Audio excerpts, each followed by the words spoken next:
आज की क्लास में हम डिस्कस करने वाले हैं work done during expansion. Last class में हमने पढ़ा इंडिकेटर डायग्राम के बारे में और इतना हमें समझ आ गया कि इंडिकेटर डायग्राम के अंदर से दो चीज़ें सामने निकल के आई, एक तो एक्सपेंशन का केस था और दूसरा कंप्रेशन का। अब चाहे एक्सपेंशन का केस हो चाहे कंप्रेशन का, दोनों के अंदर हमने देखा था ग्राफ के अंदर का एरिया ना वर्क बता रहा था। अब सवाल बनता है कि वर्क कितना होगा, अमाउंट ऑफ वर्क हमें कैलकुलेट करना है। तो आइए आज एक क्वेश्चन हमारे सामने है जहाँ पे बोला हुआ है कि डिस्क्राइब करो एनालिटिकल मेथड से, ताकि आप डिटरमाइन कर पाओ कि कितना वर्क हुआ जब आपका गैस जो है वो एक्सपैंड कर रहा था। तो बहुत आसान है, इसको समझते हैं। एनालिटिकल मेथड देखिए, इसको समझने के लिए आपको ना एक कंटेनर में गैस को फिल करना है। ये जो कंटेनर है इसका क्रॉस सेक्शन एरिया क्या है, ए इसका क्रॉस सेक्शन एरिया है। अगर आपने इसको एक फ्रिक्शनलेस पिस्टन के साथ कनेक्ट कर दिया, जैसे यहाँ पे कनेक्ट किया हुआ है, तो होगा ये, मान लीजिए एक्सपेंशन हो रहा है ना, तो एक्सपेंशन के दौरान में ये गैस के पार्टिकल्स ऊपर की ओर फोर्स लगाएंगे। तो अब सवाल बनता है कि ये जो गैस के पार्टिकल है ये कितना फोर्स एग्जर्ट कर रहे हैं। तो देखिए, अगर मान लेते हैं कि पी प्रेशर लगा के ये ऊपर की ओर फोर्स लगा रहे हैं, ठीक है, पी प्रेशर से ये ऊपर की ओर फोर्स एग्जर्ट कर रहे हैं, तो जो भी फोर्स की वैल्यू होगी ना, ये निकल के आएगी प्रेशर मल्टीप्लाई बाई एरिया। अब गैस एक्सपैंड करेगा तो जो dx जिसका डिस्टेंस है इतना ये एक्सपैंड कर जाएगा।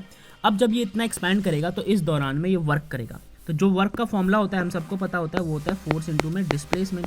अब यहाँ पे आप नोट कीजिए, छोटा सा वर्क हुआ है तो dw हमने यूज़ किया, फोर्स इनटू में डिस्प्लेसमेंट भी बहुत कम है, यहाँ पे dx जो है अपना डिस्प्लेसमेंट हो गया। अब इस फोर्स की जगह हम वैल्यू क्या रिप्लेस कर सकते हैं, हम रिप्लेस कर सकते हैं प्रेशर इनटू में एरिया। बाकी dx अपनी जगह पे है। आई होप आपको समझ आ रहा होगा। ओके, तो अब देखिए यहाँ पे प्रेशर इनटू में एरिया इनटू में dx हो गया। अब हमें इतना पता है कि अगर मैं इस dx को एक हाइट मान लूँ, राइट, क्योंकि अपने आप में ये लेंथ है, लेंथ हाइट सब एक जैसी होती है, तो यहाँ पे मैं चाहूँ तो ऐसे लिख सकता हूँ, प्रेशर इनटू में एरिया इनटू में वो हाइट मान लेते हैं, ठीक है। तो एरिया इनटू में हाइट होता है हमारे पास वॉल्यूम, राइट। तो ये क्योंकि हमारे पास dx था हाइट, तो वॉल्यूम जो है वो dv बनेगा, ना कि v बनेगा। तो प्रेशर अपनी जगह पे एज इट इज, बाकी एरिया इनटू में डिस्प्लेसमेंट क्या बन गया, वॉल्यूम बन गया, राइट। चलिए, इतना हमें समझ आ गया। अब यही जो हमारे पास वॉल्यूम है ना, ये जो हमारे पास वॉल्यूम आया, इतने में हमारा वर्क हो रहा है, इतने में हमारा चेंजेस आ रहा था। चलिए आगे समझते हैं। अब देखिए, उस तरफ क्या था, उस तरफ था हमारे पास dw, राइट। तो dw को जब आप इंटीग्रेट करोगे, क्योंकि अब आपको पूरे सिस्टम के अंदर हुए वर्क को समझना है, तो आप इंटीग्रेट कर दो। तो जब आप इंटीग्रेट करोगे dw को, तो वो बन जाएगा w, राइट। और जो pdv था, इस तरफ आपका क्या निकल के आ रहा था, pdv निकल के आ रहा था। इसको आप इंटीग्रेट कर दो v1 से v2 तक। v1 था इनिशियल वॉल्यूम, जब शुरू में इसमें जो वॉल्यूम था, और v2 फाइनली एक्सपैंड होने के बाद कितना वॉल्यूम इसका बन के आया। तो ये हमारे पास एक फॉर्मूला हो जाता है वर्क डन का। चलिए अब डिस्कस करते हैं नेक्स्ट क्वेश्चन। यहाँ बोला हुआ है कि नॉन साइक्लिक प्रोसेस क्या होता है ये समझाओ, साथ में show that the area under PV diagram, यानी कि जो इंडिकेटर डायग्राम आपने देखा था उसके अंदर आपको जो एरिया मिल रहा था वो एरिया एक्सपेंशन और कंप्रेशन के केस में वर्क डन बताता है किसी सिस्टम का। तो नॉन साइक्लिक प्रोसेस के केस में जो भी वर्क डन होगा ना, जो वर्क डन होने वाला है वो आपको समझाना है। तो आइए फॉर्मल डेफिनेशन क्या है नॉन साइक्लिक का समझे जरा। देखिए, एक नॉन साइक्लिक प्रोसेस ऐसा प्रोसेस होता है जिसमें सिस्टम अपने इनिशियल स्टेट पे वापस रिटर्न नहीं करता। इसका मतलब क्या है, इनिशियल स्टेट पे वापस रिटर्न नहीं करता। मान लीजिए कि ये हमारे पास कंटेनर है और इस कंटेनर के अंदर कुछ मॉलिक्यूल्स मैं रख देता हूँ गैसियस, और आपने इसको हीट किया, राइट, आपने इसको हीट किया। हीट करने की वजह से इसमें एक्सपेंशन होगा, ठीक है। अब सपोज अगर एक्सपेंशन हो गया, यानी कि कोई वर्क डन हो गया, और उस एक्सपेंशन के बाद सिस्टम वापस रीगेन नहीं करता जैसे पहले था, यानी कि इनिशियल वॉल्यूम पे नहीं आता वो, तो उस केस को आप क्या कहोगे, नॉन साइक्लिक प्रोसेस कहोगे, उसके अंदर हुए प्रोसेस को, ठीक है। चलो अब बात करते हैं कि indicator diagram method for work done during expansion. तो जब एक्सपेंशन हो रहा था उस वक्त इंडिकेटर डायग्राम के थ्रू वर्क डन कैसे समझोगे आप। तो इस फिगर को देखो ध्यान से, इस फिगर के अंदर ये इंडिकेटर डायग्राम है प्राइमरली। यहाँ पे हो क्या रहा है, ए पॉइंट और बी पॉइंट ना इनिशियल और फाइनल पॉइंट है, ठीक है। उस वक्त प्रेशर P1 और V1 है इनिशियल के वक्त, और फाइनल के वक्त प्रेशर P2 और V2 है। अब आपको करना यह है कि एक ना इसी के बीचों बीच एक स्ट्रिप कंसीडर करो, जैसे ए बी, मैंने एक पतली सी स्ट्रिप बना ली, आप ऐसे स्ट्रिप्स बना सकते हो, ऐसे पतली पतली सी, ठीक है।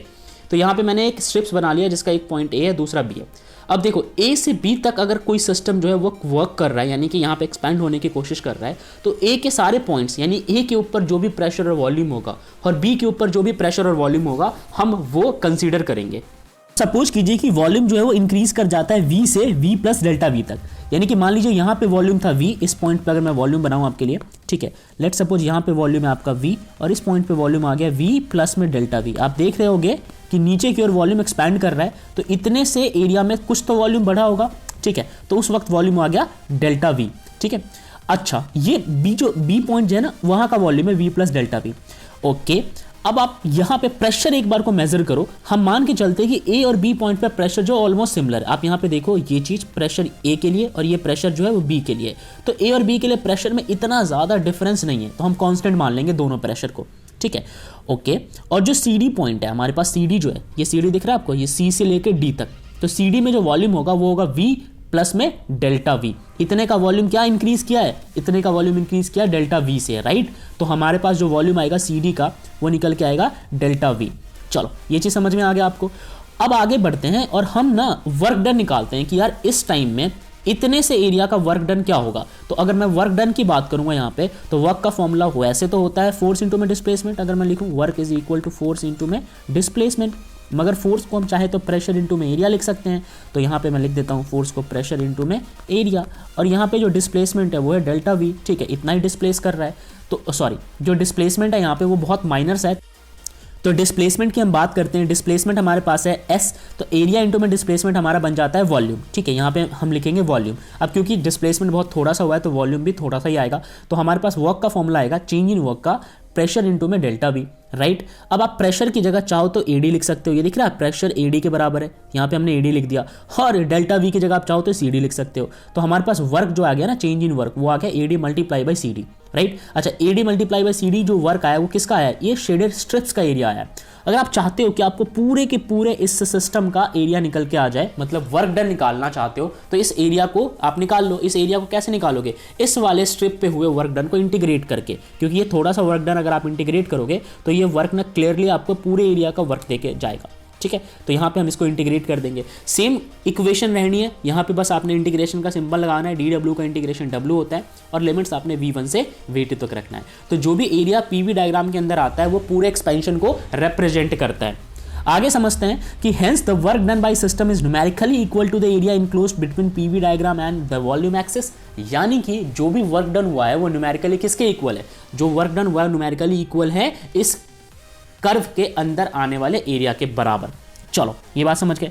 अब ये समझो और कि जब एक्सपेंशन होता है तो PV डायग्राम के अंदर जो भी चीज़ें चल रही होती है वो क्लॉकवाइज चल रही होती है। मतलब कहने का अर्थ ये है कि एक्सपेंशन के दौरान जो ये एरो है ना वो इंडिकेट नीचे की ओर करता है, ठीक है। फिर अगर आप इसको लेके चलोगे तो क्लॉकवाइज भी ऐसे ही होता है, टक टक टक, समझ गए। चलो अब कंप्रेशन की अगर हम बात करेंगे तो वहाँ पे चीज़ें नेगेटिव लेनी है, ठीक है, कंप्रेशन पे, क्योंकि सिस्टम ने वर्क करना होता है। जब कंप्रेशन की हम बात करते हैं तो सिस्टम को वर्क करना होता है, ठीक है। अब जब सिस्टम वर्क कर रहा होता है तो चीज़ें होती है कंप्रेस, यानी कि सिस्टम कंप्रेस होगा तो वहाँ पे चीज़ें नेगेटिव हो जाती है, ठीक है, ओके। और वहाँ पे जो डायग्राम है ना, मतलब एरो जो है वो इस तरफ शिफ्ट हो जाता है जब हम बात करते हैं कंप्रेशन की। चलिए अब डिस्कस करते हैं वर्क डन साइक्लिक प्रोसेस के टाइम में क्या होने वाला है, और फिर हम उसको प्रूफ करेंगे कि जो भी नेट वर्क डन होता है साइक्लिक प्रोसेस में वो न्यूमेरिकली इक्वल होता है area of the loop representing the cycle, यानी कि जो भी लूप उस साइकिल को रिप्रेजेंट कर रहा है वर्क डन उसके इक्वल होता है। अब सवाल है कि यहाँ पे लूप क्या होगा, तो सब कुछ समझेंगे डिटेल में। शुरू करते हैं फॉर्मल डेफिनेशन से। जो साइक्लिक प्रोसेस होता है वो एक ऐसा प्रोसेस होता है जिसमें सिस्टम रिटर्न कर जाता है अपने इनिशियल स्टेट को after undergoing A series of changes. मतलब बहुत सारे चेंजेस होंगे, एक्सपेंशन होगा, कंप्रेशन होगा, बहुत सारे प्रोसेस को अंजाम देने के बाद सिस्टम वापस अपने इनिशियल स्टेट को रीगेन कर लेता है। इस स्टेट वर्ड पे ध्यान दीजिएगा, ठीक है। तो देखते हैं वर्क डन साइक्लिक प्रोसेस में कैसे हो रहा है। मान लीजिए कि एक गैस है, उसको पहले तो आपने एक्सपैंड किया, ठीक है। अब मान लीजिए A पॉइंट से आपने उसको एक्सपैंड किया, तो हमें पता है एक्सपेंशन के दौरान में ये जो ग्राफ है वो नीचे की ओर जाएगा, ठीक है। तो ये A से B तक पहुंच गया after undergoing a series of changes of pressure and volume along with the path AXB। तो बहुत सारे चेंजेस हुए होंगे इस पाथ AXB में, और उसके बाद वो पहुंच गया B तक।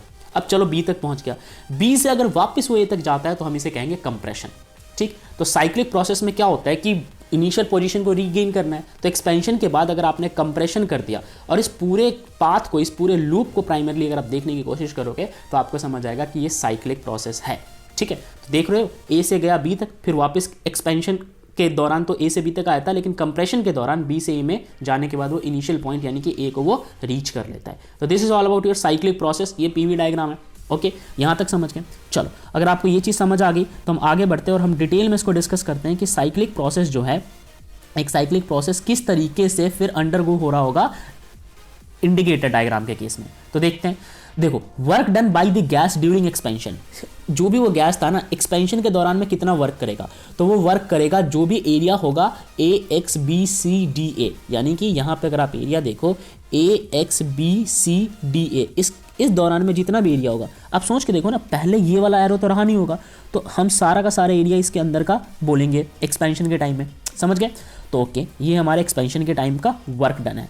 अब हम बात करते हैं कि भाई कंप्रेशन के टाइम में क्या वर्क होगा। तो हमें पता है कंप्रेशन में एक तो वर्क नेगेटिव होता है, ऊपर से जो भी एरिया होगा BYADCB, तो यहाँ पे आप देखो BY, देखो यहाँ पे मैं आपको दिखाता हूँ, ये है आपके पास BY, उसके बाद आपके पास आ जाएगा AX, इस तरीके से रिपीट करता रहेगा, ठीक है। तो BYAD, ये वाला एरिया दिख रहा है आपको, ये वाला ये पूरा एरिया जो है ये है कंप्रेशन के टाइम में। बस आपको इतना याद रखना है, कंप्रेशन में वैल्यू नेगेटिव होती है और ये एक्सपेंशन में ये वैल्यू पॉजिटिव है। अब आपको करना ये है कि जो नेट वर्क निकालना होगा तो आप इसको प्लस करोगे दोनों वर्क को, ठीक है। आपने एक्सपेंशन और कंप्रेशन को प्लस कर दिया, ठीक है। अब क्योंकि जो कंप्रेशन है वो नेगेटिव है तो यहाँ पे सिंबल आ जाएगा नेगेटिव का, राइट।